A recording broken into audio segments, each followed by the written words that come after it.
Hello everyone, welcome to my channel. ನಾನಿವತ್ತು ಮನೆಯಲ್ಲಿನೇ ಹೇಗೆ ಈಸಿಯಾಗಿ ಮ್ಯಾಂಗೋ ಐಸ್ ಕ್ರೀಮ್ನ ಮಾಡೋದು ಅಂತ ತೋರಿಸ್ತಾ ಇದ್ದೀನಿ. ಮ್ಯಾಂಗೋ ಐಸ್ ಕ್ರೀಮ್ಗೆ ಬೇಕಾಗಿರೋ ಇಂಗ್ರೀಡಿಯೆಂಟ್ಸ್ ನೋಡೋಣ ಬನ್ನಿ. ನಾನಿಲ್ಲಿ 2 ಮಾವಿನ ಹಣ್ಣು ತೊಗೊಂಡಿದ್ದೀನಿ, 1 ಕಪ್ ಫುಲ್ ಫ್ಯಾಟ್ ಮಿಲ್ಕ್ ತೊಗೊಂಡಿದ್ದೀನಿ, 1 cup Amul fresh cream use ಮಾಡ್ತಾ ಇದ್ದೀನಿ, 3/4 ಕಪ್ ಮಿಲ್ಕ್ ಪೌಡರ್ ಮತ್ತು 1/2 ಕಪ್ ಶುಗರ್. ಅಮೂಲ್ ಫ್ರೆಶ್ ಕ್ರೀಮ್ನ ಯೂಸ್ ಮಾಡೋದಕ್ಕಿಂತ ಮುಂಚೆ 6 to 7 hours ಫ್ರೀಸ್ ಮಾಡೋದು ಮಸ್ಟ್ ಆ್ಯಂಡ್ ಶುಡ್. ಫ್ರೀಸ್ ಮಾಡಿಲ್ಲ ಅಂತ ಅಂದರೆ ಐಸ್ ಕ್ರೀಮ್ ಟೆಕ್ಸ್ಚರ್ ನೀಟಾಗಿ ಬರೋದಿಲ್ಲ. ನಾನಿಲ್ಲಿ ಕಂಪ್ಲೀಟಾಗಿ ಹಣ್ಣಾಗಿರೋ ಮಾವಿನ ಹಣ್ಣು ತೊಗೊಂಡಿದ್ದೀನಿ. ಫಸ್ಟು ಈ ಥರ ನೀಟಾಗಿ ಸಿಪ್ಪೆನ ತೆಗೆದುಬಿಟ್ಟು ಕ್ಯೂಬ್ಸ್ ಥರ ಕಟ್ ಮಾಡ್ಕೊಳ್ಳಿ.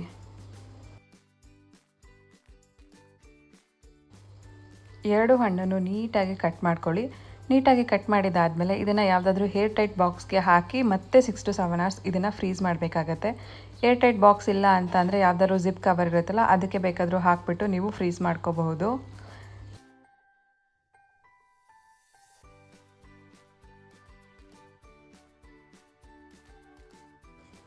ನಾನಿಲ್ಲಿ 2 ಹಣ್ಣನ್ನು ಈ ಥರ ನೀಟಾಗಿ ಕ್ಯೂಬ್ಸ್ ಥರ ಕಟ್ ಮಾಡ್ಕೊಂಡಿದ್ದೀನಿ. ಕಟ್ ಮಾಡಿದಾದಮೇಲೆ ಒಂದು ಬಾಕ್ಸ್ ತೊಗೊಂಡು ಅದಕ್ಕೆ ಟ್ರಾನ್ಸ್ಫರ್ ಮಾಡ್ತಾಯಿದ್ದೀನಿ.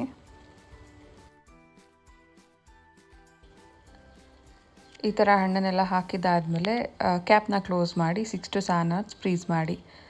6 to 7 hoursಗಿಂತ ಜಾಸ್ತಿ ಫ್ರೀಸ್ ಮಾಡಿದ್ರೆ ಏನಾಗುತ್ತೆ ಅಂದರೆ ನೀಟಾಗಿ ಮಿಕ್ಸಿ ಮಾಡೋಕ್ಕಾಗೋದಿಲ್ಲ. ನಾನಿವಾಗ ಫ್ರೀಝರ್ಗೆ ಇಡ್ತಾ ಇದ್ದೀನಿ 6 hours.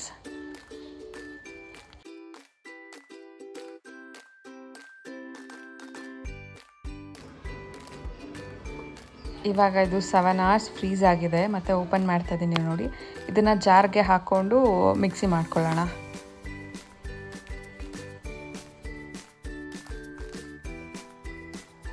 ನೋಡಿ ಇವಾಗ ಸ್ವಲ್ಪ ಗ್ರೈಂಡ್ ಆಗಿದೆ ಮತ್ತು ನಾನು ಇದಕ್ಕೆ ಹಾಲನ್ನ ಸೇರಿಸ್ತಾ ಇದ್ದೀನಿ. ಹಾಲನ್ನ ಕೂಡ ಫುಲ್ ಚಿಲ್ಡಾಗಿಯೇ ಯೂಸ್ ಮಾಡಿ. ಸೊ ಇದೆರಡನ್ನೂ ಚೆನ್ನಾಗಿ ಮತ್ತೆ ಗ್ರೈಂಡ್ ಮಾಡ್ಕೊಳ್ಳೋಣ. ನೋಡಿ ಈ ಥರ ನುಣ್ಣಗಾದ್ಮೇಲೆ ಇದಕ್ಕೇ ಮಿಲ್ಕ್ ಪೌಡರ್ನ ಸೇರಿಸೋಣ. ಮಿಲ್ಕ್ ಪೌಡರ್ ಜೊತೆಗೆ ನಾನು ಮಿಕ್ಕಿರೋ ಇಂಗ್ರೀಡಿಯೆಂಟ್ಸ್ನೂ ಹಾಕೋತಾ ಇದ್ದೀನಿ. ಸೊ ನಾನಿಲ್ಲಿ 1/2 ಕಪ್ ಶುಗರ್ನ ಯೂಸ್ ಮಾಡ್ತಾ ಇದ್ದೀನಿ. ನಿಮಗೆ ಇನ್ನೂ ಕಮ್ಮಿ ಬೇಕು ಅಂದರೆ ಕಡಿಮೆ ಹಾಕ್ಕೊಳ್ಳಿ, ಜಾಸ್ತಿ ಸ್ವೀಟ್ ಬೇಕು ಅಂದರೆ ಜಾಸ್ತಿ ಹಾಕ್ಕೊಳ್ಳಿ. ಅದ್ರ ಜೊತೆಗೆ ಫ್ರೆಶ್ ಕ್ರೀಮ್ನ ಕೂಡ ಯೂಸ್ ಮಾಡ್ತಾ ಇದ್ದೀನಿ. ಸೊ ಎಲ್ಲದೂ ಸೇರಿಸಿ ಒಟ್ಟಿಗೆ ಮತ್ತೆ ಗ್ರೈಂಡ್ ಮಾಡ್ಕೊಳ್ಳಿ. ಸೊ ನೋಡಿ ಇವಾಗ ಗ್ರೈಂಡ್ ಆಗಿದೆ. ಟೆಕ್ಸ್ಚರ್ ನೋಡಿ ಯಾವ ಥರ ಬಂದಿದೆ. ಸೊ ಮತ್ತೆ ಇದನ್ನು ಒಂದು ಬೌಲ್ಗೆ ಎಗೈನ್ ಏರ್ ಟೈಟ್ ಇರೋವಂಥ ಬೌಲ್ಗೆ ಟ್ರಾನ್ಸ್ಫರ್ ಮಾಡಿ. ಇದನ್ನು ನೀಟಾಗಿ ಮಿಕ್ಸರೆಲ್ಲ ಟ್ರಾನ್ಸ್ಫರ್ ಆದಮೇಲೆ ಮತ್ತೆ ಕ್ಯಾಪ್ನ ಕ್ಲೋಸ್ ಮಾಡಿ 6 to 7 hours ಫ್ರೀಸ್ ಮಾಡಿ. 6 to 7 hours ಮಾಡಿಲ್ಲ ಅಂತಂದರೆ ಓವರ್ನೈಟ್ ಕೂಡ ಮಾಡ್ಬೋದು. ನಾನು ಇವಾಗ 6 to 7 hours ಅಷ್ಟೇ ಫ್ರೀಸ್ ಮಾಡ್ತಾ ಇದ್ದೀನಿ.